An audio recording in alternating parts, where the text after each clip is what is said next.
Hey everybody, what is going on? Good morning. Hope you guys are doing well. And I know this is a couple days old now. I know that we learned about this actually on, I think it was Tuesday, but I want to go ahead and loop back around and talk about this because I didn't make a video about this at the time that we learned this. And I do think it's pretty interesting and notable. I think it's worth at least taking one video on.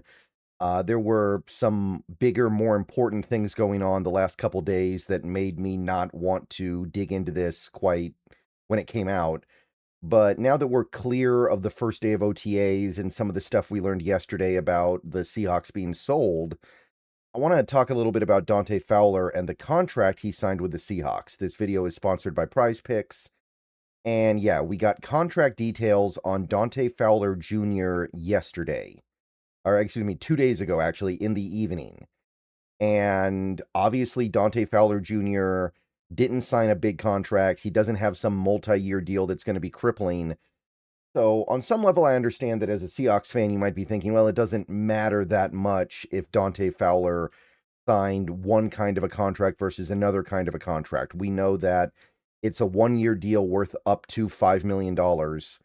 And we don't necessarily need to know more than that. But I would say we still want to know more than that. So Spotrac gives us the details here. Dante Fowler Jr. signed a one-year, $2.5 million deal with the Seahawks, including $500,000 guaranteed, $680,000 of per game active bonuses. So he has to play and be active in games to get his full allotment of pay. And incentives are 2.5 million of the contract. So it is literally split 50-50. Half of the money is just in the contract, half of the money is incentives. So if you boil it down to just the 2.5 million base of the contract, you're talking about not even half, or excuse me, not even double the veteran minimum for a player of Dante Fowler's experience. So a deal that we already thought was pretty good. When we thought it was 1 year up to 5 million, that felt pretty good. 1 year, 2.5 million with 2.5 in incentives is really good. It is pretty hard for a player, especially a player like Dante Fowler, to not be worth 2.5 million. He would have to basically not play or be some massive net negative on the field when he plays. Keep in mind that I know he was coming off a better season. Last year, he got 1 year, 6 million from the Cowboys. And I don't think any, or at the very least, most of that money was incentivized. And here's the other thing. If you go to Spotrac and you scroll down on their cap page for the Seahawks, and don't get me wrong, we are depending on Spotrac being correct here. If their information is wrong, then this is obviously moot. But currently, they have Dante Fowler's cap hit at 2.5 million. So they have 2.5 million in cap hit, meaning the other 2.5 million, which is the incentives, are not assumed to be hit. So as of right now, Dante Fowler is costing this team about as much as Jake Bobo for the 2026 season, right? He's costing less than Drew Lock. And he will only cost more than that if he earns the incentives. And that is an important distinction. We may end up using that later. If you like sports, then the best way to make them even better and more exciting is using the Prize Picks app, where it always feels good to be right. Prize Picks makes daily fantasy simple. Just pick more or less on your favorite players and build lineups with a few taps. Whatever sport you're into, and obviously we are now firmly into the NFL offseason, so we're all about baseball. We got some basketball, we got some hockey, whatever it is you like. Prize Picks gives you a fun way to stay locked in while you're watching. Definitely make sure to use the promo code HMA. Prize Picks is hooking up users with $50 in lineups after you play your first $5 lineup. If you use that promo code, that is HMA.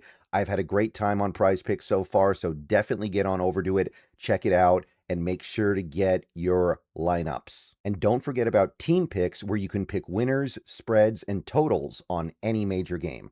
So download the app now, use HMA, and get on over to Prize Picks, where it always feels good to be right. And remember, always gamble responsibly.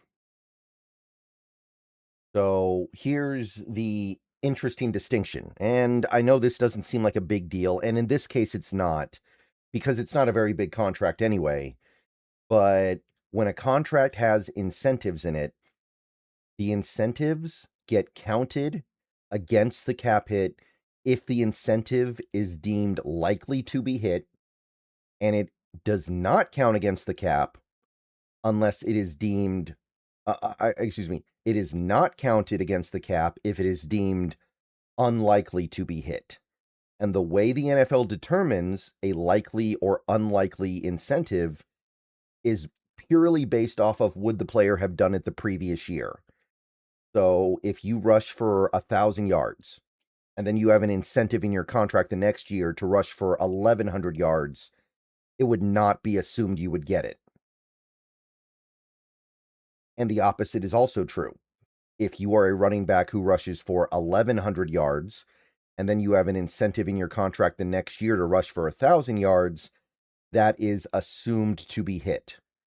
So basically, if you look at Dante Fowler last year, he did not have great stats. He did not, right? He had 3 sacks. He had 15 tackles. He didn't do a ton for the Cowboys. Statistically, he was still a very good player. I want to emphasize that. This is not him being bad. This is just him not accruing a lot of stats. And there are a few different reasons why that is, none of which are him being just a bad player. Maybe he's not a great player at this point, but usage is usage.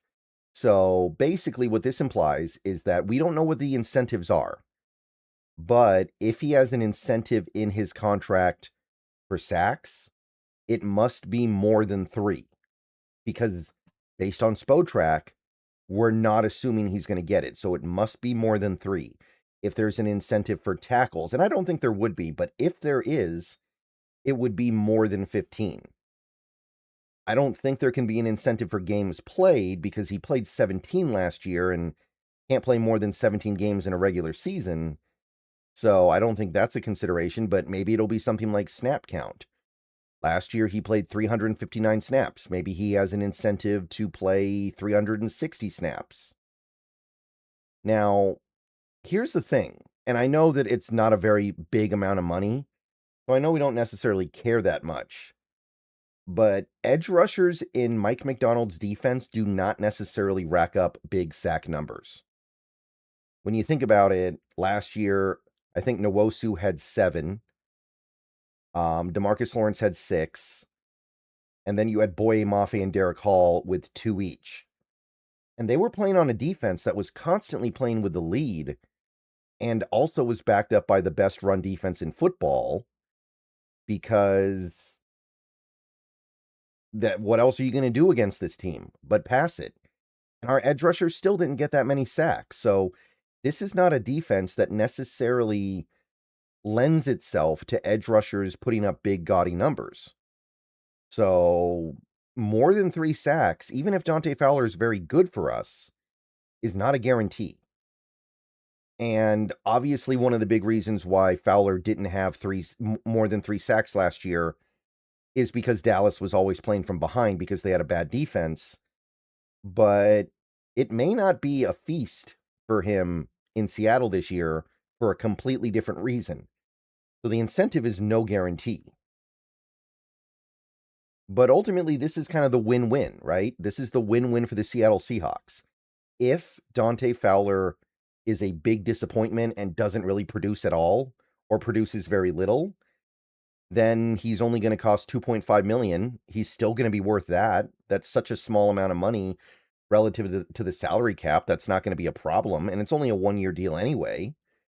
If he's great, if he maybe gets back to the form that he was showing in 2024, where he had double-digit sacks with Washington, then you're still not paying him that much. You're probably getting up to about $5 million. Who cares? If he becomes your top sack guy off the edge for the Seahawks, then that's well worth $5 million. That's worth 3 or 4 times that.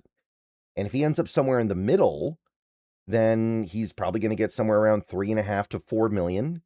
and it's great. What's wrong with that? Nothing wrong with that. That's well worth it.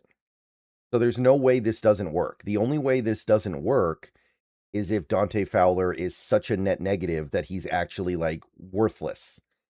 And this is not some random guy who's just been floating around the league. Dante Fowler is a former top 5 pick in the draft, guy who's had 2 double-digit sack seasons, guy who's been a really good player in this league for a while.